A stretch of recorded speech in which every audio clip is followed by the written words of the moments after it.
El nuevo presidente de Ecuador, Lenín Moreno, se presenta como la continuidad de la Revolución Ciudadana de Rafael Correa, pero con matices que buscan terminar con el enfrentamiento de alguna manera. Al mismo tiempo, Moreno tiene que dar cuenta de cuestiones económicas importantes, efectuar reformas importantes. Los precios internacionales del petróleo cayeron, eso sin duda afecta a Ecuador y a eso también debe enfrentarse entonces el nuevo presidente ecuatoriano. Vemos un informe y después lo analizamos.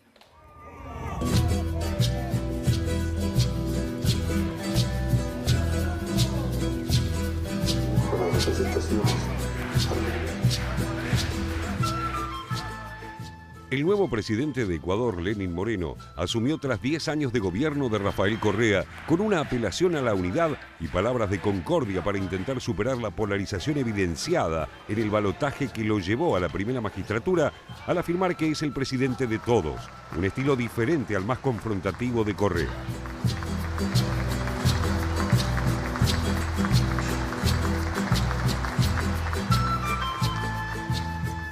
Son 10 años, decía, de haber sido testigos de la construcción de caminos, de puentes, puertos y aeropuertos, de proyectos multipropósito. 10 años de la recuperación de la autoestima, el orgullo y el sentido de pertenencia de los ecuatorianos.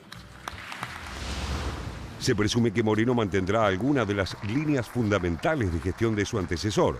Por lo pronto, la economía seguirá dolarizada, dadas las dificultades técnicas y políticas de desmontar el sistema adoptado en 2000. Paralelamente, emitió un decreto que establece la austeridad de su gobierno y planteó un impulso sostenido a los pequeños productores para mejorar la productividad de la economía popular y solidaria y asegurar su acceso a los mercados internacionales. Moreno busca fortalecer la inserción estratégica de Ecuador en el mundo y los retos económicos son prioritarios. Quedó atrás el boom de los precios del petróleo, que favoreció la fuerte expansión del gasto público, permitió una alta inversión en infraestructuras y ayudó a reducir la pobreza en casi 20 puntos porcentuales desde 2007. Hoy, Ecuador tiene una deuda pública que alcanza el 40% del PBI. En 2016, el PBI cayó un 1,7% y en 2017 se prevé una caída de un 2,7% según el Fondo Monetario Internacional. Para paliar ese déficit, Moreno ordenó colocar nueva deuda externa por $2.000 millones apenas corridos 6 días de su gestión. La colocación se hizo en 2 tramos de $1.000 millones cada uno. El saldo de deuda externa del Ecuador a abril de este año, según el Ministerio de Finanzas, es de casi $28.000 millones. La deuda agregada, que incluye el pasivo interno, llega a 41.820 millones, lo que representa el 41,57% del PBI. Otra medida de esta primerísima etapa es la conformación de un frente de transparencia y lucha contra la corrupción, conformado por ciudadanos que el gobierno considera éticamente irreprochables. Con estos matices, el nuevo presidente reafirmó su compromiso con la revolución ciudadana que lanzó su mentor y predecesor. Los pueblos hacen la historia, pero los líderes aceleran los procesos. Esta revolución tiene un líder, Rafael Correa Delgado. Durante el tiempo que fue vicepresidente de Correa entre 2007 y 2013, Lenín Moreno impulsó programas de asistencia hacia la población más vulnerable, lo que le permitió ganar gran adhesión y el reconocimiento internacional. Su estilo moderado, empático y dialoguista se vio reforzado por su afirmación de que no se tomarán decisiones sin consultar a minorías tales como pueblos originarios, montubios, como se conoce a los habitantes de las costas ecuatorianas, y afrodescendientes. El gobierno de Correa mantenía una confrontación abierta con los sectores nucleados en la CONAIE, la Confederación de Nacionalidades Indígenas de Ecuador, que cuestionaba diversos proyectos oficiales de explotación de recursos naturales con pobre protección medioambiental. Esa organización denunció tras la asunción del nuevo mandatario que unas 150 personas permanecían procesadas por involucrarse en la protesta social por varios temas y reclamó una amnistía. También quedará en el camino Enlace Ciudadano, el espacio de radio y televisión con el que Correa comunicaba semanalmente las novedades de su gestión. Al mismo tiempo, Moreno lanzó un mensaje amistoso a los medios, un sector también enfrentado a Correa, aunque les reclamó rigor informativo. Otro cambio notorio en relación a Correa fue el cruce de opiniones que el nuevo presidente mantuvo con el fundador de Wikileaks, Julian Assange, asilado desde 2012 en la Embajada de Ecuador en Londres. Moreno dijo que mantendrá el asilo, pero lo tildó de hacker y le advirtió que no se meta en la política ecuatoriana. Yo he hecho una observación muy respetuosa al señor Assange. Su condición no le permite hablar acerca de la política de los países, menos del nuestro. Fue a raíz de dichos previos de Assange, quien afirmó que si obtuviera documentos comprometedores para el gobierno de Ecuador, los publicaría a pesar del asilo. Lenín Moreno deberá gobernar con 26 bancas menos que Correa hasta 2021, intentando reforzar las reformas sociales, fortalecer la economía y diversificar la producción. Son las principales deudas pendientes que hereda el continuador de la Revolución Ciudadana.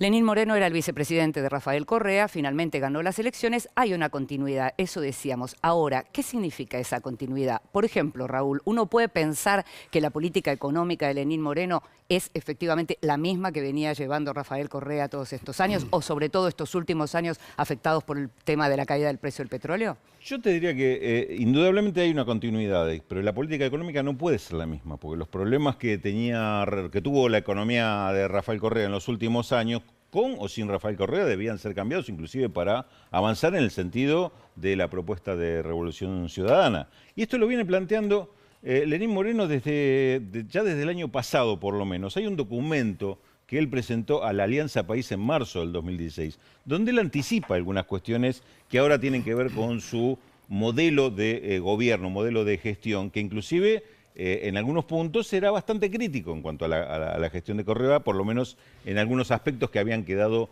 pendientes. Por ejemplo, toda la discusión y debate que tuvo Correa con los movimientos indígenas, y no solo con los movimientos indígenas, también con movimientos de mujeres y otras organizaciones sociales en las cuales no hubo un acuerdo y había demandas que ahora Lenín empezó a tomar. Sí. Inclusive en su gabinete aparecen por lo menos 3 personas que están relacionadas con estos sectores políticos que se abrieron de Alianza País, formaron sus propias agrupaciones y varios de ellos participaron en las elecciones. Hay un ex titular de CONAIE, es decir, la Confederación de Nacionalidades Indígenas, como titular nada menos que la Secretaría del Agua, uno de los puntos sensibles, que era la base del reclamo de comunidades indígenas. Hay otro dirigente que está muy ligado, o por lo menos formaba parte de la propuesta de Paco Moncayo, y quien salió cuarto en la elección, pues era el candidato de la izquierda, digamos, que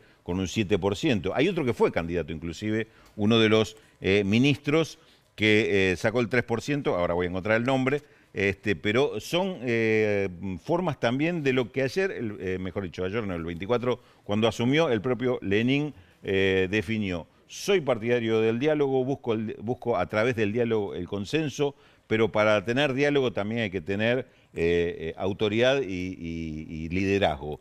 Pero yo tengo mi propio estilo de liderazgo, dijo, sin nombrarlo Correa, pero claramente diferenciándose. Uno lo veía incluso cuando estaban en el gobierno, era una persona que siempre era respetada, incluso por aquellos que tenían como dificultades con Correa. Esto le quería preguntar ya a José. Una de las cosas que también aparece, de una diferenciación sustantiva, tiene que ver con la prensa, tiene que ver con los comentarios de Lenín Moreno en relación a la prensa y a las críticas de la prensa, que también dijo hay que escuchar las críticas de la prensa. Es una diferencia pareciera tener, de estilo. Pareciera tener efectivamente un estilo menos confrontativo y menos agresivo que Correa, que combinaba. Es interesante lo de Ecuador India, un poco estaba escuchando atentamente lo que decía Rulo, porque Ecuador combina la gestión, digamos, el proceso ecuatoriano combina un líder muy enérgico, una reforma muy profunda, hubo reforma constitucional en Ecuador, como hubo en Bolivia y en Venezuela. Sí. Son los 3 países que reformaron la Constitución cuando terminó el neoliberalismo, digamos.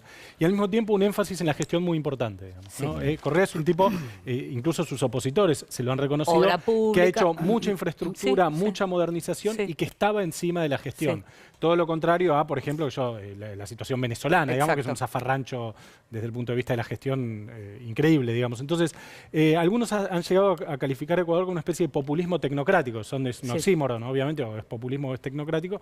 Pero hay algo de esto que me parece que le va a permitir al nuevo presidente gestionar un país que no está en tan malas condiciones en relación a otros ejemplos de países de la región, básicamente Venezuela y Brasil, digamos, ¿no? Son países que están en crisis mucho más profunda. Entonces, me parece que ahí Correa combina, o el proceso ecuatoriano, por decirlo en términos amplios, combina liderazgo enérgico con reforma profunda y al mismo tiempo énfasis en la gestión y en modernización, infraestructura. Correa ha hablado muchas veces de Israel como modelo, de la innovación de Israel, etc. Entonces, parece que esto le da un color muy particular, lo cual, insisto, lo pone a Lenín Moreno en un lugar, me parece, diferente. Correa quería las pruebas PISA, mientras otros de los socios, digamos, de la región rechazaban esas pruebas. Quiere que los chicos aprendan inglés, hizo una reforma universitaria importantísima. Todo eso efectivamente existe. Ahora, estamos hablando de Lenín Moreno. ¿Cómo va a ser para sacarse de encima la sombra de Correa? La sombra de Correa y lo que dejó Correa, más que Correa, lo que dejó el gobierno anterior y en este caso el caso Odebrecht. Es decir, la mancha de petróleo que se expande sobre América Latina también afecta a Ecuador. En las últimas horas fueron detenidas 5 personas, entre ellas el tío del vicepresidente Jorge Glass. Habrían recibido 33,5 millones de dólares, esto con propinas, como se dice en Brasil, o sobornos, como lo llamamos nosotros, por obras por 116 millones de dólares. Es decir, la cuarta parte prácticamente. Natalia. Y el presidente Lenín Moreno, siguiendo lo que dice Jorge, dijo que los allanamientos que se están produciendo continuará y se muestra precisamente abierto a uno de los capítulos que incluso salpicaron la campaña electoral, que fue la corrupción, ¿no? Varias campañas terminaron en absolutamente. Latinoamérica. El tema, la corrupción, merece un capítulo en sí como fenómeno y cómo se aborda y la gente cómo reacciona ante ello con sus votos también. Ecuador está viviendo un fenómeno muy interesante con la llegada de Lenín Moreno al poder. Es el presidente número 44, pero si uno toma el periodo de estabilidad que está viviendo la democracia ecuatoriana, es muy interesante. Ya de por sí es un récord. La llegada al poder de Rafael Correa y la votación esta que encumbra a Lenín Moreno, su sucesor en el poder, genera una mirada sobre Ecuador. Recordemos que entre 1996 y 2007, 11 años, hubo 9 presidentes, contando a Correa, hubo 8. Después, en el transcurso de 7 años, hubo 3 presidentes. En 1997 hubo 3. Sacaron a un presidente por incapacidad mental. Bucaram. Y Ecuador, exactamente, Bucaram. Ecuador es un país plagado. Si hablamos desde 1833 en adelante, contabilicé 38 golpes de Estado o intento de golpe de Estado, incluyendo el que sufrió el mismo Rafael Correa en 2005, y una región muy diferente que aborda las intentonas golpistas de otra manera. Así que suerte para Lenín Moreno, veremos cómo mencionamos en un par de continúa. oportunidades mientras estábamos hablando recién, digamos, la comparación con Venezuela, porque es muy diferente. Es inevitable la comparación con Venezuela. Estamos viendo una sucesión ordenada, ahí estamos viendo imágenes de Venezuela. En Ecuador estamos viendo una sucesión ordenada y estamos viendo, en cambio... no hay reelección indefinida. Problemas, no hay reelección Ni hubo indefinida. intento de Correa por hacer reelección indefinida, como sí intentaron con éxito Chávez y sin éxito Evo Morales, digamos. Bueno, también otras tendencias, no es solo la izquierda. Uribe intentó. También, y la justicia no se lo permitió. La justicia, Obama en su momento mandó un mensaje de que no es bueno perpetuarse en el poder más de 2 años, o sea...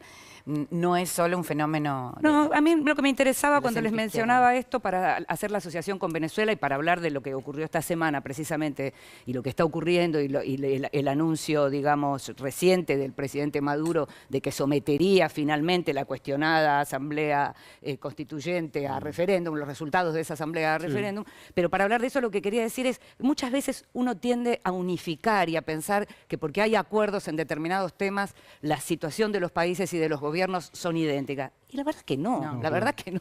Hay diferencias muy importantes. Sí, sobre todo cuando hay experiencias negativas y hay que revisar esto y buscar otra vuelta. Me parece que justamente lo interesante de Ecuador se plantea eso, por eso hacía referencia y énfasis sobre este documento de Lenin de marzo del 2016. En donde ya él veía marca venir, algunos problemas en el proceso, digamos, inclusive de la propia Alianza País, diciendo no hicimos lo suficiente para tener una formación política clara, tener una comunicación clara. Fíjate vos cómo se relaciona con cualquiera de todos nuestros otros países el tema ¿no? El tema de formación política para tener una segunda línea de cuadros y el tema de la comunicación, que ha sido un problema de todos estos gobiernos. Volvemos entonces a lo que estábamos mencionando en relación con Venezuela, porque esta semana, lo último tiene que ver con el referéndum que estaría convocando el presidente Maduro y que habría que ver si efectivamente se puede llevar adelante, porque la Asamblea estaría por encima del gobierno en ese caso, y con la fiscal Luisa Ortega, que sigue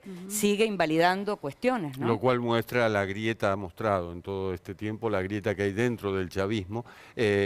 Lo que parecía una puesta en escena al principio, que se pudo suponer que era una puesta en escena cuando se opone la intervención de la justicia en el Parlamento, en la Asamblea Nacional, bueno, ahora se ahondó y ahora evidentemente la fiscal está del otro lado, no del lado de la oposición, pero sí del otro lado dentro de la estructura de gobierno, dentro de lo que es el chavismo en Venezuela. Sí, las protestas siguen al mismo tiempo. No hubo consenso tampoco esta semana nuevamente regional en la Asamblea, en lo que fue el Consejo, la reunión del Consejo Permanente de la OEA para abordar la cuestión de Venezuela en la próxima Asamblea de Cancilleres, o sea, de la OEA, que va a tener lugar en México pronto.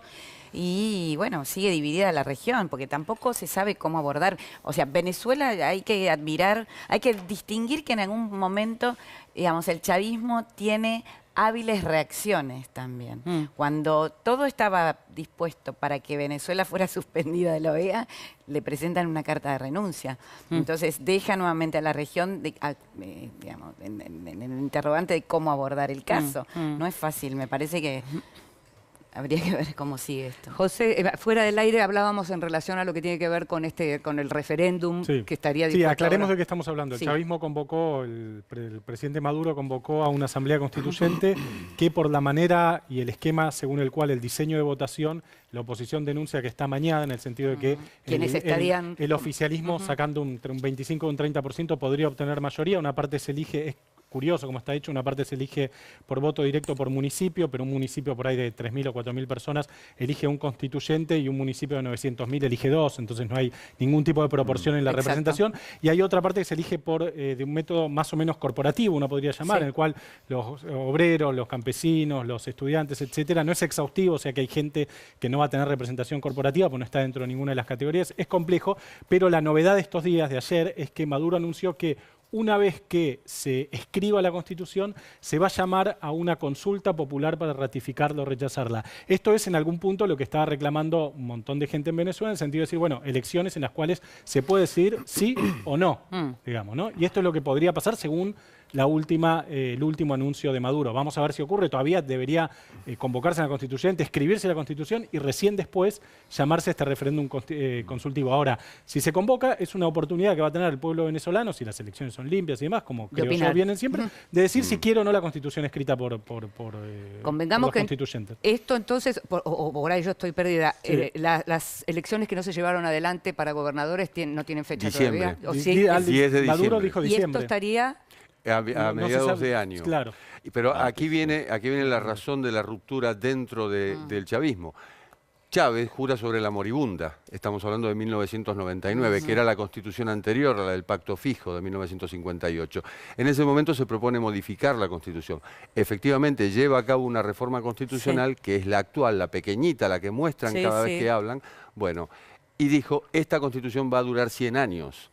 Es decir, dentro del mismo chavismo, evidentemente lo que está haciendo Maduro es patear la pelota para adelante y tocando una fibra muy íntima de aquel que fue el líder de este proceso. Sí, es curioso porque la oposición está haciendo campaña defendiendo la Constitución de Chávez. Sí, y lo mencionábamos la vez pasada, asesores que estuvieron con esa reforma constituyente y también en Ecuador y en Bolivia, dicen que no es momento de reformar la Constitución en Venezuela. Sí, se le discute mucho el método, que es este método mixto la entre selección de los constituyentes. Claro. Sí, diseño, digamos. Lo que pasa es que evidentemente el momento es el momento político, no es para que los constitucionalistas definan. Sí, Digo. claro. Inclusive el planteo que hace, digamos, un poco acompañando lo que decía José recién, es que le saca justamente protagonismo a los partidos políticos. Sí. No son los partidos políticos los que presentan los candidatos, sino que esta situación de que cada distrito, cualquiera puede presentarse si junta las firmas, digamos, es todo un mecanismo muy complejo al cual no estamos habituados, pero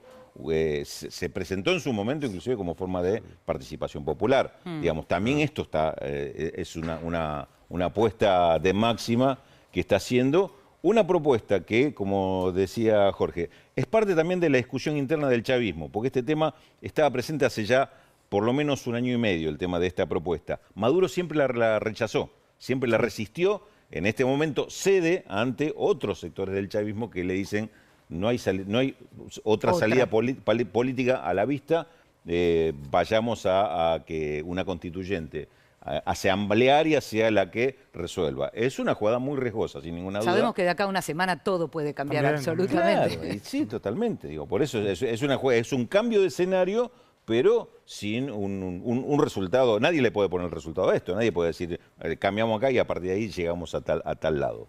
Digamos, se abre el juego. Me gustaría preguntarte, ¿qué pensás de las reacciones que viene teniendo la fiscal Ortega?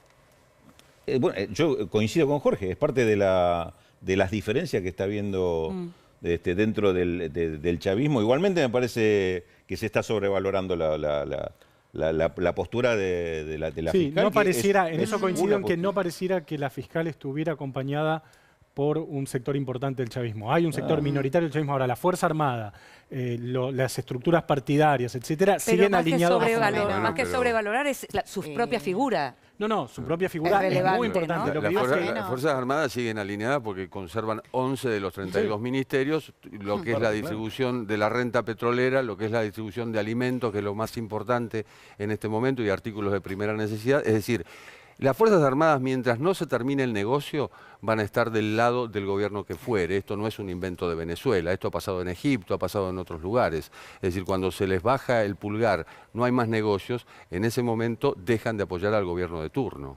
Natalia. Bueno, además habría que ver el futuro inmediato de la fiscal, qué es lo que va a pasar con ella. Recordemos que el régimen tiene encarcelada a una jueza en muy malas condiciones, y todo aquel que se muestra con un rasgo diferente es catalogado de opositor. La fiscal primero, que la oposición no la critica, y eso ya es un apoyo silencioso. Pero obvio, la por la posición que está tomando, no por respeto al cargo, me parece. No, sin duda, pero quiero decir... no la ayuda, está queriendo decir que eso no la ayuda a los ojos del gobierno. En función de lo que Raúl decía, te iba a decir, Raúl, en función de lo que vos decías, hay que ver cuánto quiebre hay. Me parece que sí hay un quiebre fuerte. La fiscal ha sido apoyada por toda la comunidad internacional y ha recibido un apoyo que a Maduro seguramente le irrita mucho, que es el de Luis Almagro, su archienemigo, secretario general de la OEA. En las últimas horas, la fiscal está recibiendo esos apoyos, y quiero decir, si la oposición no la critica es porque la está apoyando en silencio, por lo menos. Habría que ver cuánto dura la fiscal en el cargo, ¿no?